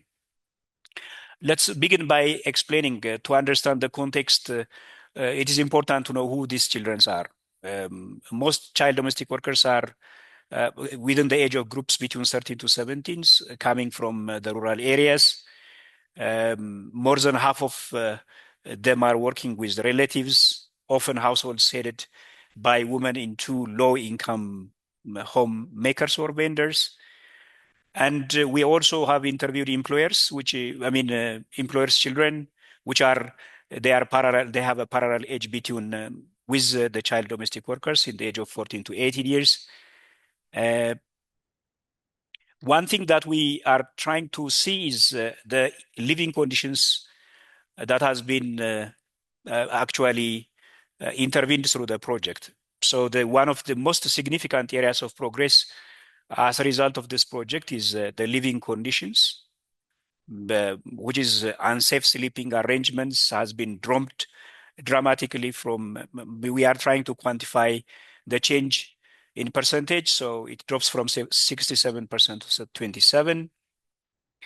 And while challenge actually remains regarding to the sleep arrangement, as I have said before, I mean, actually the socioeconomic profile of the employers are low, which resulted actually poor living arrangement. This has contributed actually the limited privacy, and this go along against the restoring their dignity. And the other important issue is actually issues related to meal. Shared meals increased substantially, which actually shows the sense of belongingness and sense of affiliation within the family. The girls themselves report that they are being able to eat the same meals as a family makes them feel valued, and they feel respected and truly seen. This is one of the picture which has been actually taken by the child domestic workers themselves. This quote tell us a story about better than any statistics, actually. As one of a girl from one of the subsidies said that we share meals together now, and it makes feel we are a part of the family. This sense of belongingness is not just emotional, actually. It is protective. When a child feels like she belongs, harmful practices becomes less acceptable within the family. So the other issue is about working conditions and pay. In fact, despite the progresses in relationship, working condition remains significant concern. Most child domestic workers still have no formal agreement. They work very long hours and face hazardous chores. Payments are often sent directly to the families, and some actually leaving girls with little control over their earnings. However, one encouraging shift that children's employers are now helping with chores more consistently, which is actually contributing for the reductions of workload on child domestic workers. Going further on working conditions, the story within the working condition is more sobering. Here, change was stubborn, like 80% had no formal contract. Work days were very long and hazardous, involving boiling waters, sharp tools, poor ventilations, and payments often, sometimes not sent to families. Payments are erratic, and sometimes they may be denied for different reasons. And unpaid labor is justified as exchange for education, and in some families. The good example, this is one of the picture which has been taken by the child domestic workers themselves. These photos capture the physical and emotional burden. A girl carrying 20 liters water cans, 6 rounds at a time, speaks a back pain and fear of upsetting her employers, and the constant struggle to ask for help. These are not just a task, they are a daily risk which the child domestic actually endures, even within the fact that there is an intervention in improving the work situations of the child domestic workers. This is the other work type in hazard that has been documented by the child domestic workers themselves. Another girl which is sharing her experience baking injera. Injera is a traditional bread, which is using a traditional stove. Heat burns her face, flames spill out, and she steps outside just to breathe. She dreams a safe stove, but financial constraints make it impossible. These stories highlight the intersections between poverty, gender, and childhood vulnerability. One story, but amidst of this challenge, we found out most powerful story, which is a story of hope, which is education. Education for the intervention groups, school enrollment skyrocketed from like 54% to 93%. Formal daytime school attendance is nearly quadrupled. The key is there is a dramatic support from the employers, which rises from 34% to 73%. This is one of the strongest transformation the project generated. This is one of the picture that one of the child domestic workers has presented. This young girl story is a testimonial to resilience and a second chance. She dropped out of in grade 8 and worked for years. But through the sustained engagement from the program, her employers changed their mind and followed to return to school. Today, she balanced work and study and feels hopeful for the first time in years. Yeah, of course, schooling remains challenging. You know, this photo shows that the morning routine on one girl must complete before going to school. She is expected to wash dish, preparing food, packing lines, cleaning the compound. Her testimony is clear. I wish they would help me some chores so I can get to school on time. This highlights the need for deeper household level change. The other, alongside education, we witnessed a profound shift in relationship. Reports of verbal and physical abuse in intervention homes dropped significantly. Perhaps more importantly, empathy from the employer's own children soared from 43 to 75%, and feelings of social isolation among child domestic workers were cut in half. The strongest bond formed with the female heads of household, and these relationships this is a backbone for sustainable protections.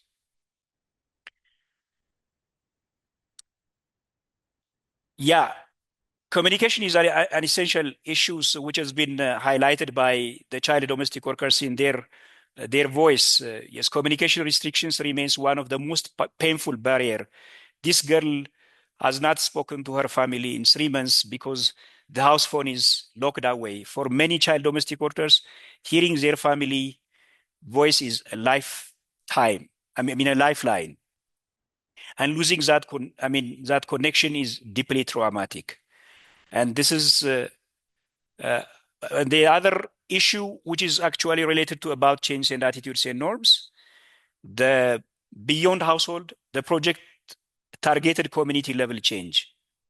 And this is a social informal gathering, which has actually a strong institution in our community. The engagement of school clubs, rights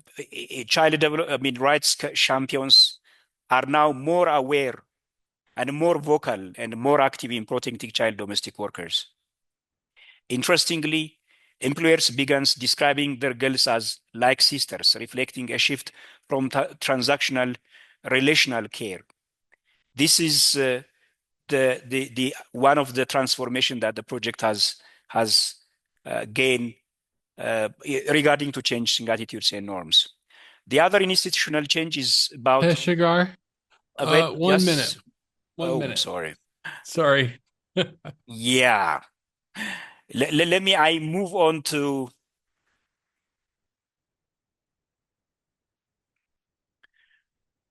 the project, key success factors of the project. You know, training is one of the core important components of the project, which is actually contributing for creating awareness among the community. Strong volunteers engagement. This is also an important issue in identifying even the child domestic workers, follow up the project intervention, the engagement of the community workers, volunteers is very important, and identifying the strongest social support institution within the community, like EDDR in our case, and partnering with the schools is found to be a key success factor for this project. And the other important key success factor is engagement of the employer's children as a change agent within the household. This is, and the other important issue regarding to about sustainability is, you know, strong community ownership is very important. And in fact, multi-stakeholder collaboration is an effective way to make sure that the already shown up project results are ongoing and sustainable at scale. If I have a little second, I can go on to the recommendations. Otherwise, we can answer That's by fine. others. You can go ahead and do the recommendations. Yeah, the policymakers, one of the important issue is recognizing domestic workers under the Ethiopian Labor Proclamation is one of the legal and systemic reform which we are expecting, and ratifying the ILO Domestic Worker Convention will help giving a legal protection for child domestic workers, and setting minimum wage and working standard for domestic workers is an important policy recommendation. And for implementers, it's good to strengthen school-based peer groups for child domestic workers to make sure that their school life and transitions are well undergone. And one thing that we found it very important, integrating the child rights into the curriculum so that employers' childs are addressed in the school so that they become supportive in their household is an important thing that we found it important, and this has to be implemented at a scale. The other recommendation is for researchers. Using child-led methods, we found photo voice method is an important technique to make sure that our findings get depth and the voice of the child domestic workers are well heard. So by this, I should have to say thank you very much, and I can answer some of the questions and answers which may actually not covered in my presentation. Back to you. Thank you very much. Thank you so much, Mr. Mersha. I'll give you everyone a final reminder to add your questions to the Q&A section for the panelists. Mr. Mersha, if you could stop sharing your screen, and then if I can invite the panelists from our second session to join me back on video here so we can address some of these questions that have come in. But before I do that, as we did with the first session, I'm launching another short poll to get some additional feedback from you on the second session and from the webinar in general. Hold on, I'm just having trouble with there we go. Okay. So there's a new poll up there for you. If you can spend a couple minutes as we're finishing off the Q&A session for this webinar, just providing your feedback on what was important to you in this session and your general reaction to the webinar in general. We would deeply appreciate it. So let's do the questions that we have here. Let's start with the question from George. I see Ruja's starting to type an answer already, but I'll go ahead and throw this out to maybe Mr. Mersha to start. What are the established indicators of progress around the world related to child domestic workers?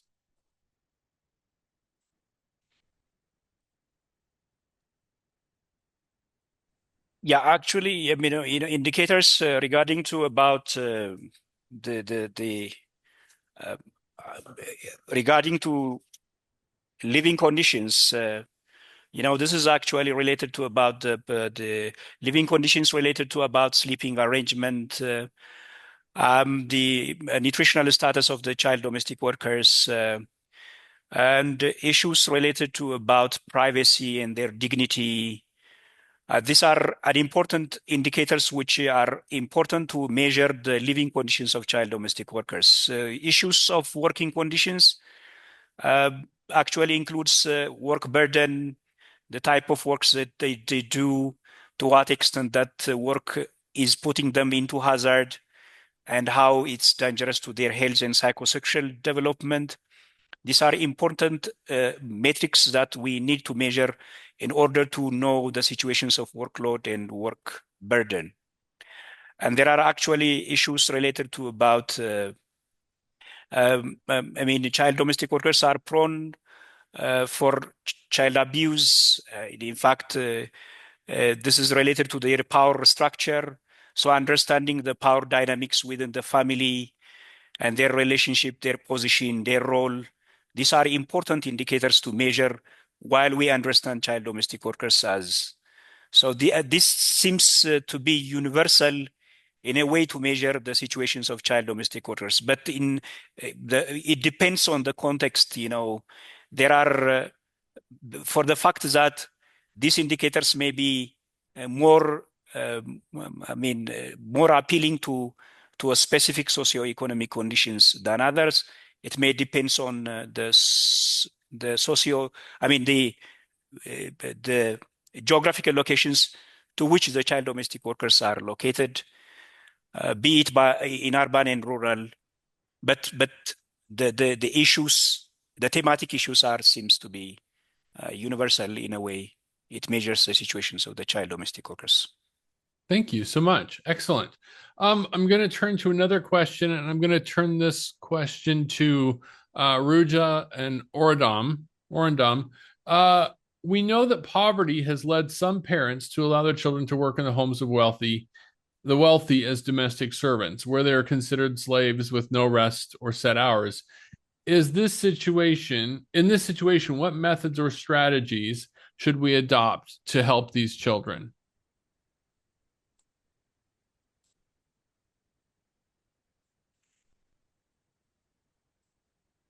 Should I go first?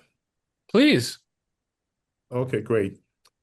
So I think in Nigeria, we see that this happens, like I had shared in the presentation. This is something that happens often, and it doesn't necessarily even have to be a very wealthy individual. There are several families with very high number of children, and in so many instances, parents would send one or two children to go live with a relative, right? Or to go live with in many instances, even strangers. And I think this, for us, what we have identified, or what we have, continuously discussed, is that if there are strong implementations or enforcement of laws that protect children in its entirety, it should be wrong, right? And as an organization, this is our primary efforts. This is what we believe, that every form of exploitation, every form of domestic labor, once it has to do with a child, it is wrong. Now, do we want to find ourselves in a situation where we know the reality, but we continuously, walk around it to ensure that we address it from a non-combative form? I think that is the essence of the program. But ultimately, our goal is to see that we are working with governments, ensuring that policies that affect children are strongly enforced, ensuring that children's rights are protected, ensuring that every child is given the priority to get access to education. And every form of, domestic work or child labor is completely abolished. But then in the short run, right, what we are doing with the program is figuring out ways to regulate and monitor domestic work. Because in several instances, you have families where children leave because they are orphans. And so while they are in a home, they are in some way supporting the families, and this is where advocacy comes into play. This is where ensuring that to those caregivers, right, we try not to address them as owners, right? Because in some form, we want them to understand that even while this child is living with you and in some form helping you, you're a caregiver. You have the custody of supporting, of taking care of this particular child. And even if that child is going to help you, it needs to be in a regulated form. And so regulation is very important. Promoting safe kinship, fostering care alternatives is also very important. Ensuring that there's community awareness, behavioral change campaigns. These are things that we enforce, we emphasize. Building multi-stakeholder protective network, and this comes in form of the community ambassadors, the community leaders, the community stakeholders. In fact, what we call SBMCs, which are community and school-based management committees that work collaboratively to enforce some of these policies. So we have multi-stakeholder protection network.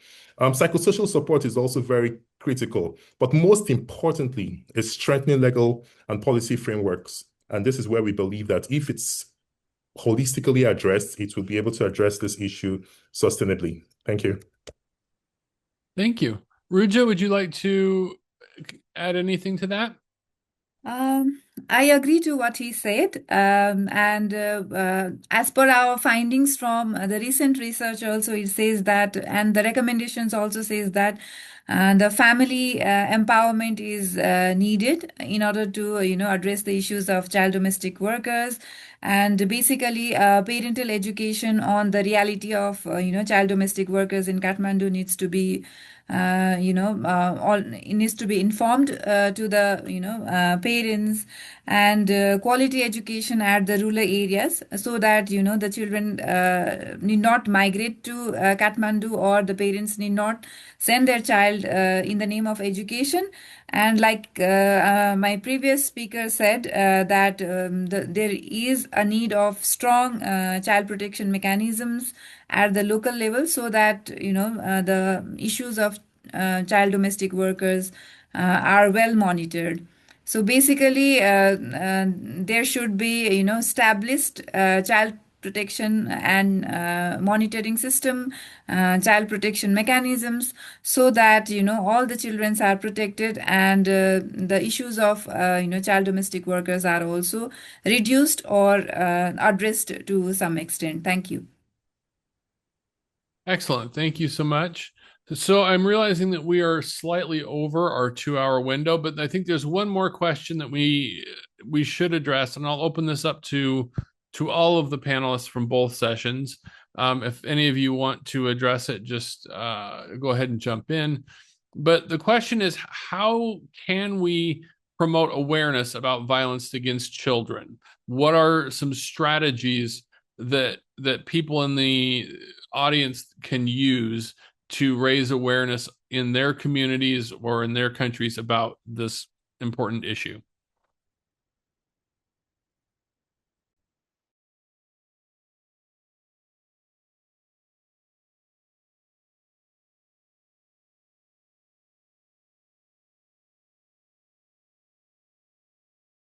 Okay, I'm happy to go. Yeah, so I think it's I'm gonna just build on what had already been shared. I feel that first and foremost, every nation, every every community needs to understand the importance of protecting the rights of children. Children are the greatest assets any state, any community, any country would have. And so once that understanding is there, I think it's important that there is a national strategy that ensures that there's universal basic education. That's the first way to promote awareness about preventing violence against children, ensuring that every child is in school. Once you can provide basic education, it reduces, data tells us that it reduces violence and abuse by over 78%. We need to also ensure that there's poverty reduction in communities. But then some very critical and grassroots strategies would be ensuring that we have child-friendly media campaigns through radio jingles, and this is something we are doing here in Nigeria, through short TV skits. Advocacy has done a great work around various forms of advocacy, social media campaigns, posters in schools, in communities, influencer partnerships. Community education and grassroots campaign is one of the strongest ways to ensure that that is being done. But beyond that, is ensuring that communities take ownership, and beyond the communities, nations take full ownership and pass laws, implement laws, enforce laws that protect the right of children. Once government knows that this is their responsibility and it shouldn't be left to parties or players like ourselves alone, then I believe that we will be able to address this structurally and sustainably. Thank you. Thank you. Does anybody else want to contribute on that question? Ruja. So in addition to in addition to what he already said, what I would like to stress is that we need to develop the capacity of children themselves, so that they voice out their own concerns. So we, in order to widely aware people, we first need to work with the children themselves, so that they are aware about their rights, and they indeed they themselves conduct awareness, or sensitization programs at the school level, at the community level, and at the national level. So as per our experience in Swivish, we believe in child-led advocacy, and that is being effective in our context. Thank you. Yeah. Can I add on some? Yes, please. Yeah, actually, if we are talking about those who are victimized by the violence itself, engaging survivors themselves is also one important issue in raising public awareness, using anonymized real stories of survivors to highlight their emotional harm, exploitations, and that its long-term consequence. This has impact in shifting attitudes. In addition to what we do at a school, at a community level, this may also support. And the other important issue is empowering employers and households is also an essential issue. Conducting sessions with household employers on legal risks and issues of child rights and positive alternatives. These are important issues that we need to help the employer and the households themselves in order to protect the child from any violence that may inflicted from the household themselves. Back to you. Excellent. Thank you all so much. A big thank you to all of our presenters for such thoughtful, grounded insights on child domestic work from both research and practice. As we move to close, I'd like to highlight a few key takeaways that came through strongly in the presentations and were echoed in the responses to the polls that the audience has completed. So first, Dr. Annabelle Eroklar reminded us that child domestic work is still largely hidden. It shows clear indicators of trafficking and must be explicitly integrated into anti-trafficking advocacy and messaging. Building on this, Ms. Thierry Jaw showed that child domestic workers live in a blurred space between worker and not family, often longing for their own families, and that the way that these arrangements are configured profoundly shapes children's experiences. Adding another layer, Dr. Marta Furlan highlighted that in Nepal, many children participate in decisions around entering domestic work, revealing a complex mix of agency and vulnerability that calls us to center children's voices in protection efforts. Connecting research to practice, Ms. Ruja Pakrel shared how CWISH is training both duty bearers and right holders and embedding support for child domestic workers within local child protection systems, showing a concrete pathway from evidence to action. Continuing this focus on practice, Mr. Oradam Otto emphasized that many children and families lack awareness of their rights and that effective prevention depends on holistic community involvement and actively engaging caregivers. Finally, Mr. Teshagar Mersha reminded us that family inclusion and a sense of well-being and belonging are essential to children's health, and that the photos taken by child domestic workers themselves powerfully reveal the physical risks that they face. So again, I'd like to thank all of you for joining us today, for your thoughtful attention to this often hidden issue, and for the deep care you are already bringing to child domestic workers and other groups in need in your own contexts. We are grateful for the work you are doing in your communities, and we hope today's conversations and insights will strengthen and inspire your efforts going forward. I wish you all a good day.